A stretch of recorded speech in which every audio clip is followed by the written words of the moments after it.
నకిలీల ముచ్చట అని చెప్పి ఏదో ముసుగులేసుకున్న వాళ్ళని చూపిస్తున్నారేదని అనుకుంటున్నారా? ఈ ముసుగు వీరులు ఏకంగా ఏసీబీ అధికారుల పేరు మీదనే పెద్ద దందా చేస్తున్నారు. అవునులా, చేసే లంగ పనులకు ఏసీబీ అధికారనే ముసుగు తొడుక్కొని పెద్ద మొత్తంలో వసూలు చేస్తున్నటాలకు నిజాం పోలీసులు వీళ్ళను దొరకబట్టిర్రు. ఈ నకిలీ ఏసీబీ అధికారుల గురించి Warangal police commissioner Sanpreet Singh sir ఏం చెప్పిండో ఇనుండ్రి. రెండు రాష్ట్రాలకు సంబంధించి తెలుగు న్యూస్ అన్ని కూడా చూస్తూ ఉంటాడు. తెలుగు న్యూస్ లో కూడా ఎక్కడైతే అవినీతి గురించి రాస్తారో, అవినీతి గురించి ఎక్కడైతే రాస్తారో, ఏదైనా ఆఫీస్ సంబంధి కానివ్వండి, అట్లాంటి న్యూస్ ఇతను ఫిల్టర్ చేసి పెట్టుకుంటాడు.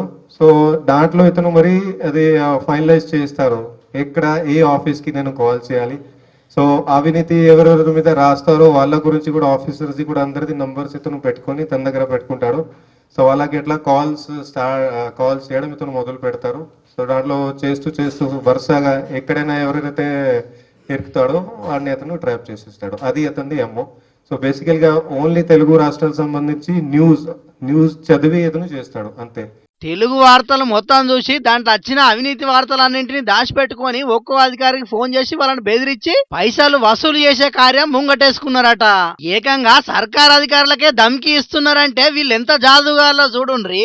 మరిగే పబ్లిక్ పోలీసులం అని చెప్పైనా అధికారులం అని చెప్పైనా మీకు ఇబ్బంది పెట్టేటట్టు చేసిర్రనుకో, ఎందుకైనా మంచిది వాళ్ళు ఇవ్వాలనేది పురాగా తెలుసుకోండ్రి. అవసరమైతే సీదా స్టేషన్ కే పోయి తెలుసుకోండ్రి, కానీ ఫోన్లలో మాట్లాడితే మాత్రం అసలుకే భయపడకుండ్రి.